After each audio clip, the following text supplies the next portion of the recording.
Holy moly, episodes 5 and 6 of WandaVision. I missed you guys last week with episode 5, so we're going to lump both of these into one video. And this will be a spoiler video. So if you have not seen episodes 5 and 6 yet of WandaVision, go ahead and tune those in and then check out my video. But let's talk about WandaVision.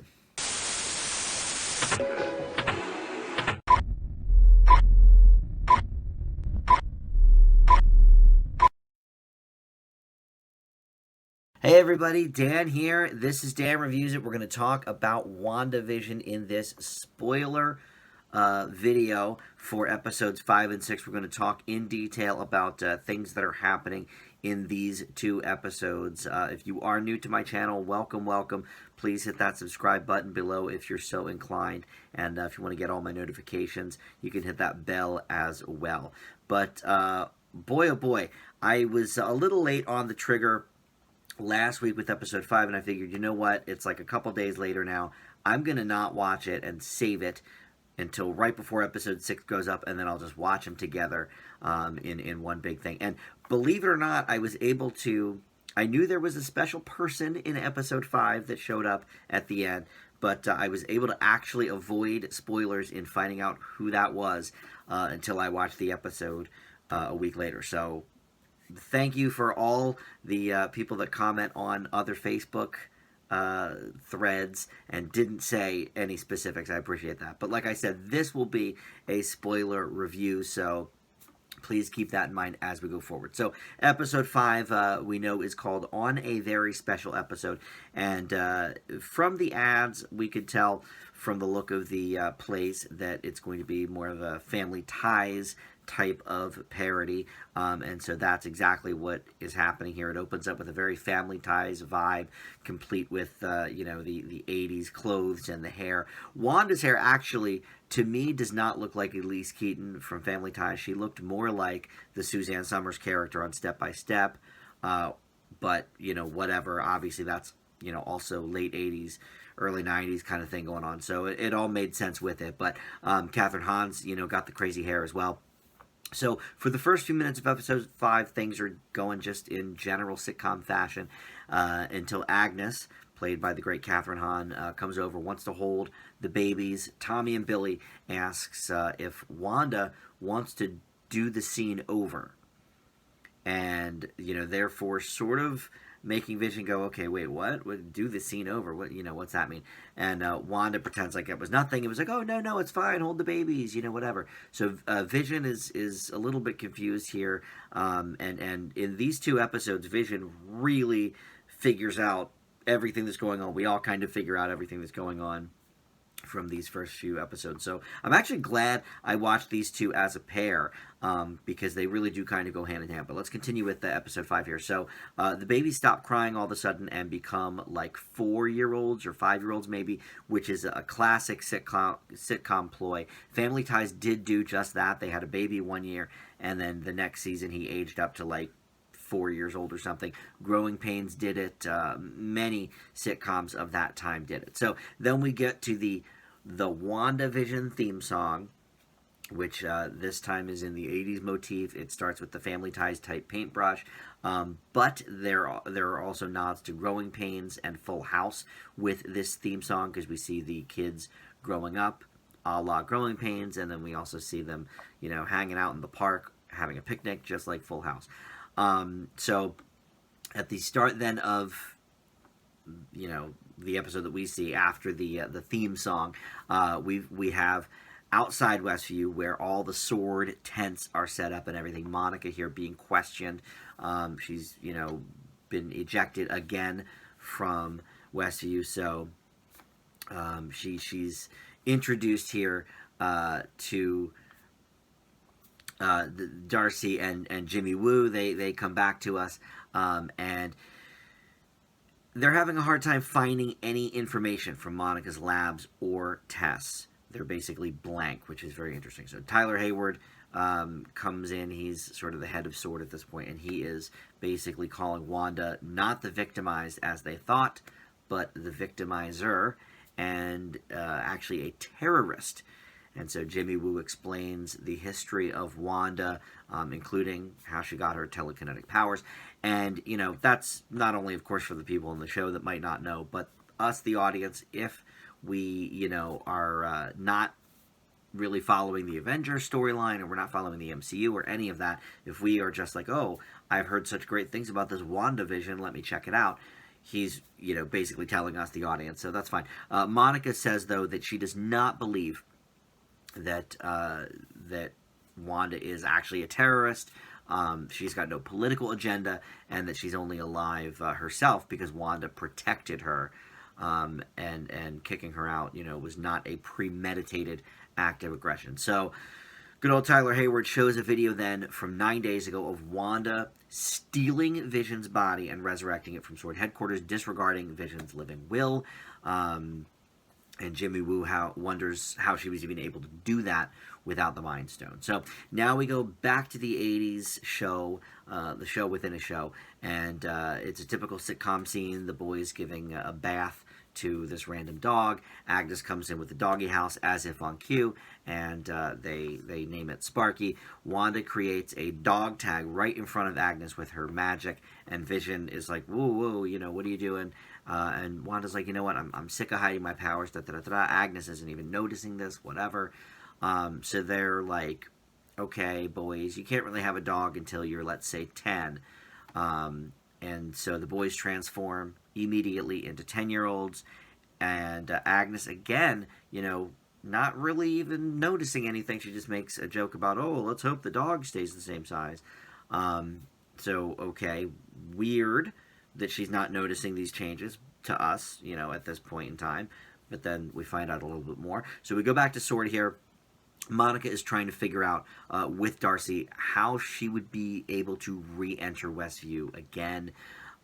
Jimmy Woo is questioning who the boys even are. Monica says, oh no, they're Wanda's. Everything might look fake in TV land, but everything in there is real. And then they talk about how strong Wanda really is, and what she can mind control inside of Westview, and also that maybe she could have taken Thanos out in the Avengers. Jimmy Woo then mentions Captain Marvel came pretty close to it as well, and Monica, of course, having a history with that character, gets a little sad because of that. But Monica then has an idea because of a comment Darcy made about wardrobe, and shoots her 70s pants from that we saw in episode 3, and nothing happens to them. So she makes the comment that Wanda is rewriting reality. So we go back to the show within a show from the 80s. Vision is at work showing off some computers to his work buddies. And then they pull up an email from Sword that reveals the whole situation going on in Westview. So he does his vision thing to Norm in the forehead, one of his coworkers, and a real Westview resident that we know as Abhilash Tandon from, I guess, episode 4 it was, when they were doing the whole board of all the actual people, and he begs Vision to stop her. He says, none of it is my own. It hurts so much. So Vision, boop, brings him back to being the Norm character. This is like Inception, man. There's like 3 layers deep here. So back at the house, Wanda is having a heart-to-heart with the boys about their dad having to go to work and everything. They ask Wanda if she has a brother, and she says yes, but he is far away. Now, you and I know that Pietro is dead, and she even said as much in episode 2 of WandaVision to Monica. Or maybe that was it was episode 3, because it was the one where they have the babies. And then the dog starts barking at the door, seeing something going out. So, they all sort of go outside to look and see what it is. Sword is sending a drone into Westview, and they're saying back at Sword, headquarters, Wanda is framing it out of the shot. Darcy realizes that Wanda decides basically what makes it onto the show. So Monica tries talking to Wanda through the drone, but is completely ignored. Wanda's eyes then goes red, and Tyler is attempting to kill Wanda with the armed drone. Monica didn't realize it was armed, But Wanda then comes out of the static field, which is now known collectively as the Hex, a cutesy name that Darcy came up with.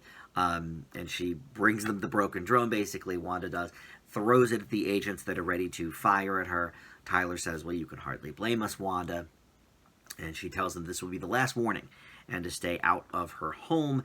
They say, well, look, you've taken over the town, you're in control. Monica tries to reason with her, saying, look, I know that you didn't do me harm, or you wouldn't have let me help with your babies, or let me into Westview in the first place. And Wanda says, look, I have what I want. Nobody will take it from me again. She, telekinetically moves everyone's targets that were on her, boom, onto good old Tyler Hayward, and turns the Hex into an even stronger looking force field. So then we pause to have a commercial within the show for Lagos brand paper towels. Now, Lagos is a real place in Nigeria, but in the Marvel Universe, it is the place from Captain America Civil War the Crossbones went to, and many people followed, including Wanda and Black Widow, who themselves secured the bioweapon that Crossbones was trying to steal there. So that's where Lagos comes from, I assume, for the paper towel brand. I don't know how it relates yet, but there's sort of the MCU connection with the commercial this time. So back to the 80s, Sparky the dog is dead. Agnes finds him, and the boys beg Wanda to bring him back to life and that she can fix anything and bring back the dead. So Agnes was like, oh, well, you can do that? Which is weird because, of course, she didn't notice that the boys aged up. She didn't seem to notice that Agnes was literally working magic, but she heard them say that, and she was like, oh, can you really do that? So Vision comes back from work at that point in time, and we advance to later that night when they're in the kitchen, just Wanda and Vision, and they're talking about, yeah, life moves pretty fast in the suburbs. Vision says, oh, I talked to Norm today, free of your oversight, Wanda, and basically he confronts her and says that, look, you can't control me the way that you're controlling everybody else. And then the 80s show credits start to roll, and she says, oh, yes, I can. And then they keep talking over the credits, and so eventually the credits stop, and they go into the living room, so Vision can basically have his say. He wants to believe that everything going on was subconscious at first and just got out of hand. They get real heated and show their true, Wanda and Vision forms. They do the old float up bit. And he asks, what's outside Westview? She says he doesn't want to know, and he's like, you can't make these decisions for me anymore. And he says he can't remember his life before Westview, and that he's scared. And then brings up a great point. He says, why are there no other children in Westview? She says she doesn't know how it all started. The doorbell rings then. And because I knew there was a big reveal, I was like, okay, well, this must be the big reveal. Maybe if I had not heard of a big reveal, I would have thought it was Monica. But she opens the door, and it is Evan Peters, who plays Quicksilver in the X-Men franchise, at least some of the later ones. And but he's not Quicksilver, really. He is Quicksilver playing Pietro, because he says, oh, something about, oh, your long-lost brother, whatever. So then we pull out, and Darcy is watching the show within a show here, and she says she recast Pietro, and that's where it stops, and we start the actual WandaVision credits, not the 80s show credits. So we're going to barrel, I guess, right into episode 6 here. I'll give, I guess, a couple of thoughts. So first of all, I'm actually glad they recast, Pietro for this, because I don't like Aaron Taylor Johnson. So, that's kind of a nice, for me, sort of nice to have him around. I really like Evan Peters. I loved the Quicksilver character. So, that's cool. But, why did she bring him in, And listen, it could be something as simple as Aaron Taylor Johnson didn't want to do it, or couldn't do it, because I do believe they were filming this particular episode when COVID struck, and so they had to shut down production. So maybe something with that, but maybe not. I don't really know. I don't know if they had that plan in place for Evan Peters to do it, or if they were like, well, Aaron Taylor Johnson doesn't want to do it. Let's bring in somebody else from the MCU to have him use his own powers, but also play Pietro. Because as we'll see in episode 6, he does use his Quicksilver power, so he is clearly Quicksilver doing Pietro. So let's move on here to episode 6. I don't have a title for that yet because Disney Plus doesn't put them up for, I don't know, 12 hours or something until the premiere, and the premiere just went up. So the WandaVision's theme song immediately in this episode. Most of the other episodes we had like a little opening scene first. This goes right to the credits, and it is a Malcolm in the Middle type of theme, sort of a takeoff on that, clearly from the fonts and everything. Look, by the way, these songs, the theme songs, they are really, I mean, they're quite good parodies. They're spot on to, you know, the look and the style of the song, and the you know, the way that they're presenting the actors and everything. And this one at the end of it actually does say, and Pietro Maximoff. So, all right, so maybe he's a main character by the end of the episode. I'm not sure what I think about that, but anyway, it goes right from that to, which is actually a little odd because I feel like Malcolm in the Middle opened with an opening scene and then the theme song, but maybe not. Maybe I haven't seen enough of them to remember. But anyway, it's the whole episode is really kind of in that style, which is a little odd because it means that we've basically bypassed the 90s completely, because Family Ties was 80s certainly, and Malcolm in the Middle. Look, I'm going to look it up, but I don't think it started until like 99 or 2000 maybe. Let's see. It started in January of 2000, the second week of 2000. I thought so. I did not think that was a 90s show, but I thought maybe 99. But so they've gone through the 90s completely, which is a little odd. But because it's in the Malcolm in the Middle style here, Billy and Tommy are talking to the camera. These are the kids who are now aged up a little bit more. I wouldn't say that they're 10, but I think they're maybe tweens here. I think they're like maybe 11 or 12. So it's also sort of a takeoff of Grounded for Life, which was another sort of family show of the time. But because of that, there's no more laugh track that we got from episodes 1, 2, 3, and 5. It's now in this newer style of doing single camera stuff. So anyway, they're talking about Halloween. They're talking to each other. Pietro is showing off his Quicksilver to them. They think he's asleep, but he is not. So shows off the Quicksilver, which tells us, the audience, okay, so this is definitely Evan Peters is doing Quicksilver, doing Pietro. Got it. You know, so I'm glad they sort of kicked it off with that, so we knew right away.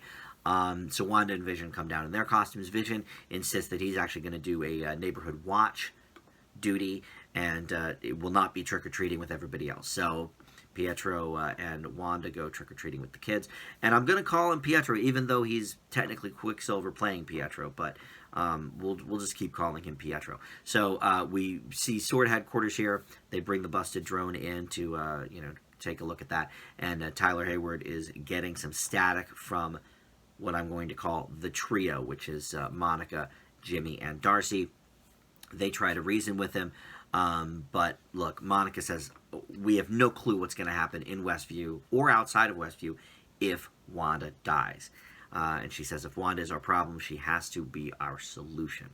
So Tyler has a big standoff with Monica, talks about Captain Marvel, and talks about her dead mother, and ends up kicking the trio off the base entirely. However, on their way out, a fight breaks out with them and the sword guards that were taking them. The trio wins, and then forge their own path, sort of undercover a little bit. So back to the show within a show, the Malcolm in the Middle bit.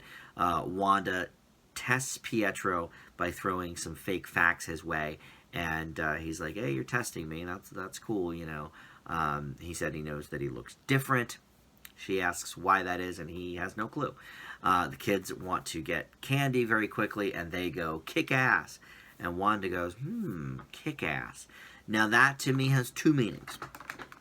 Okay, so meaning number one, kick ass is a Marvel comic. Now it's through the imprint Image and Icon, but it is that's those companies are both owned by Marvel. So Kick-Ass is technically a Marvel character. So obviously we're forging the X-Men and Avengers lines here by bringing Quicksilver in the first place. But maybe we could bring Kick-Ass in as well as some sort of other thing. But the other thing about that is Kick-Ass in the movies was played by Aaron Taylor Johnson, who played the real Pietro in Avengers Age of Ultron. So I don't know if that was just a wink and a nod kind of thing. Kick-Ass. Ha ha ha, my brother was played by Kick-Ass. I don't know if that was just a wink wink to us, the audience, or if they're actually going to bring Kick-Ass in, which would get things crazy since it is played by Aaron Taylor Johnson. So I think it was more of a wink and a nod kind of thing than, something in the future, considering there's only 3 episodes left of this show. So take that for what it's worth. But I thought that was very interesting. Anyway, so she talks to this one cop on duty, and he's like, oh, all the candy, is gone now, because obviously we know Quicksilver took it. But she also learns from the cop that Vision actually isn't on neighborhood watch after all. So we then see Vision walking down a street and noticing that a woman is doing this repeated motion. It looks like she's sort of trying to hang a ghost on a clothesline or something, but she's sort of doing just the same motion over and over like she's on a loop.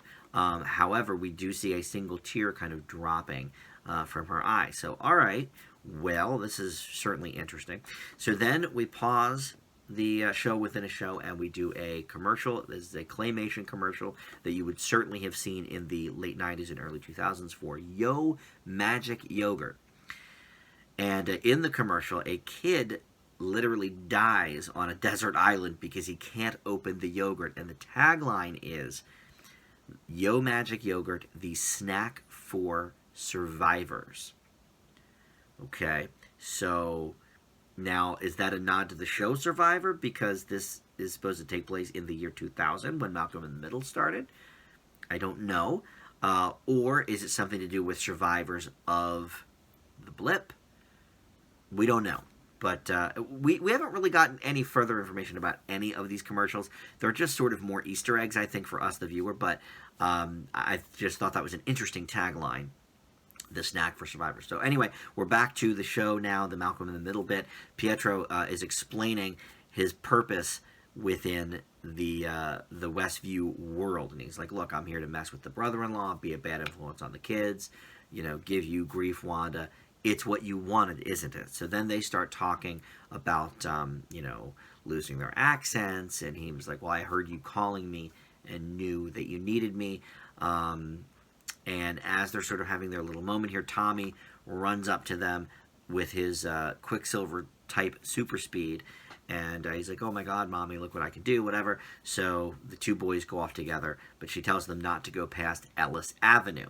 Well, that's the first we've heard of Ellis Avenue, but my ears certainly perked up, so that will come into play in a little bit. So the trio back at the sword tents break into one of them, and Darcy hacks Hayward's devices.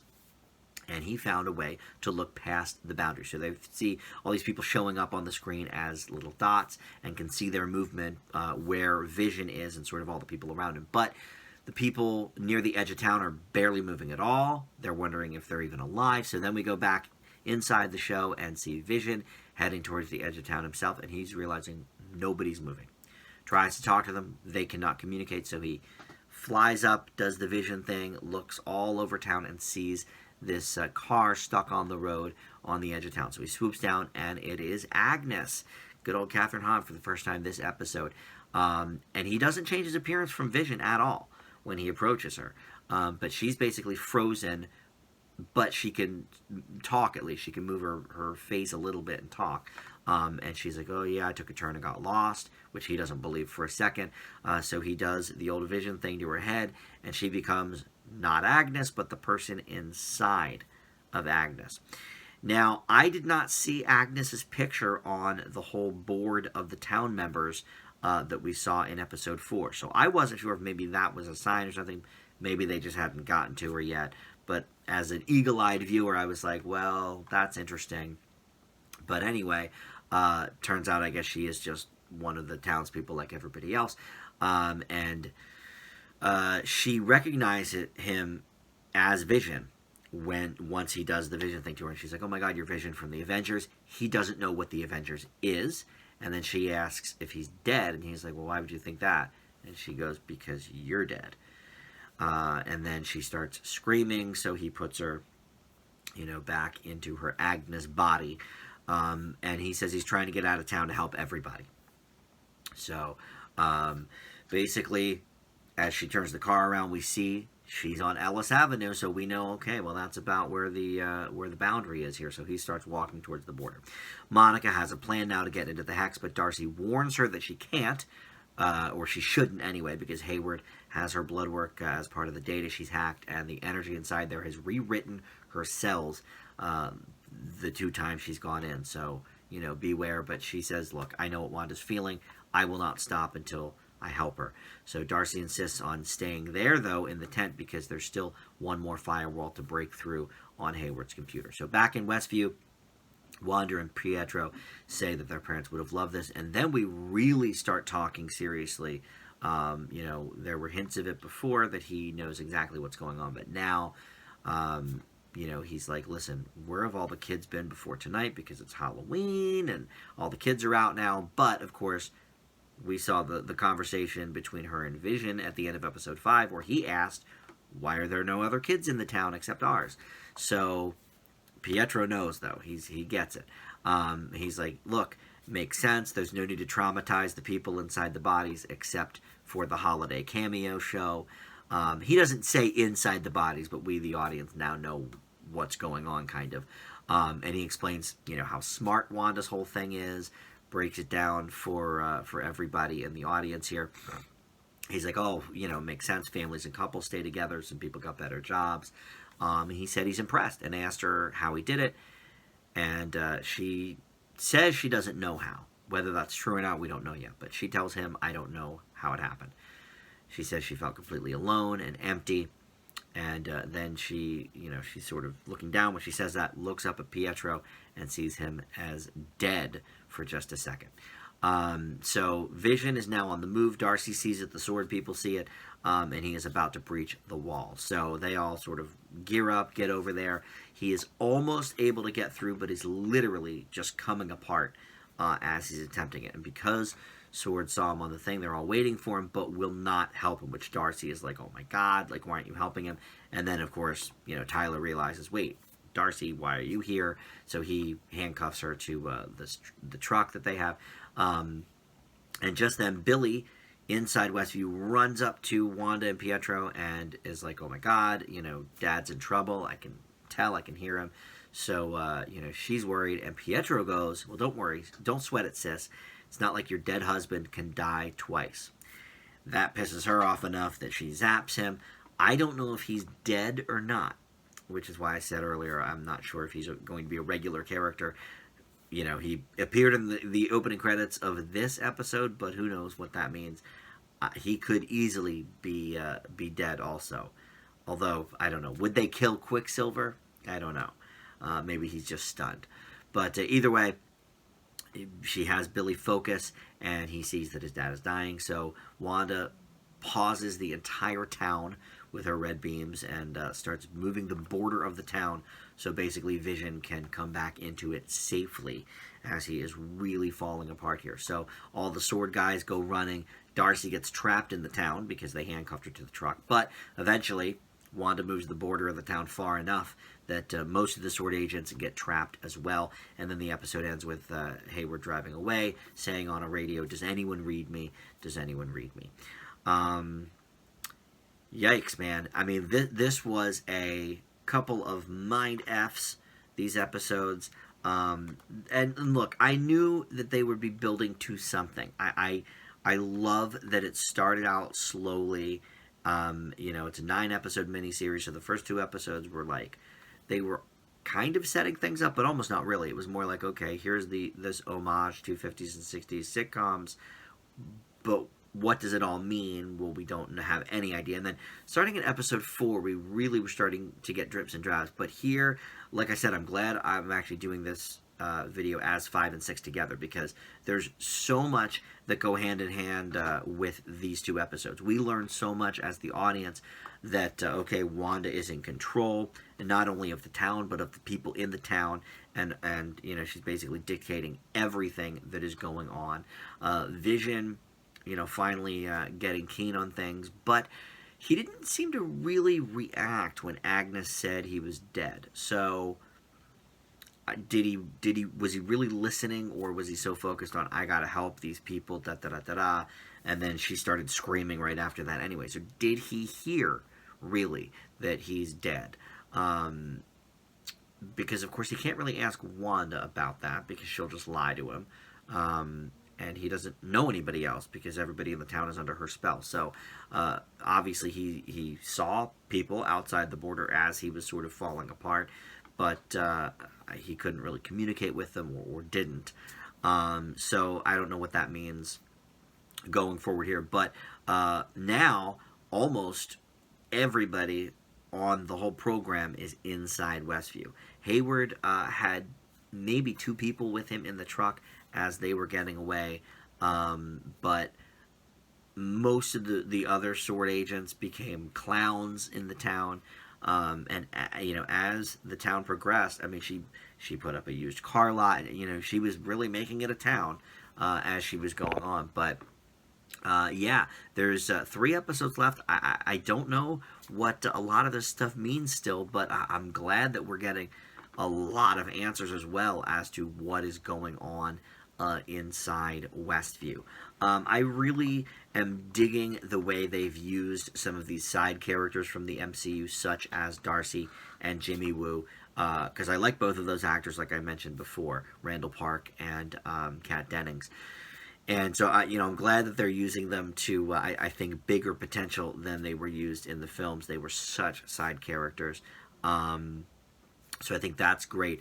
But really, Paul Bettany and Elizabeth Olsen are doing great here as well. I don't know. I'm a little bit hesitant about grading these. I graded the first 4. But to be honest, since we're like in the middle here, I feel like, I mean, I could grade them, but it's like the grades are almost irrelevant, I feel like, until the last episode of this, at this point. Because, it's building and building and building. This obviously gave us a lot of information. I love all the stuff that's going on. I love that we figured a lot out in these 2 episodes. Catherine Hahn's great, of course. The aging up of the kids, the sitcom nods like they've been doing. It's all the same great stuff that they've been doing, but they're piecing it together a little bit more as we've now merged, the worlds of SWORD outside Westview and inside Westview for the upcoming episode or 2 or 3. We don't know how long this is going to last with the SWORD agents being in Westview. So I don't know. I mean, it's an A, an A minus, whatever. I don't know. I don't have real grades quite yet, I guess, for these episodes, because I want to see where it's going. But I guess since it's a review video, I really should grade it. But I would say these episodes are both in the A minus range. I would say probably 5 is maybe in the A minus range, and 6 is in the A range, I guess. Because I think 5, again, was a lot of build-up. Yeah, we were learning a couple of things, but 6 is where, I mean, everything's just coming out here. So, all right, well, that will be it. I kind of like doing the 2-episode thing at once, so maybe we'll do episodes 7 and 8 together, and then we'll do episode 9 and a season overview recap, or I know my good buddy Tim has been watching these along with all of us, and we did a Queen's Gambit wrap-up. I love talking complete sort of mini-series with Tim so we can really, really dive into the elements. So we'll see. Maybe we'll end up doing that one after episode 9 airs as well. Do a series overview. But for now, that will wrap it. Thank you so much for watching. We'll see you back here next time. Bye.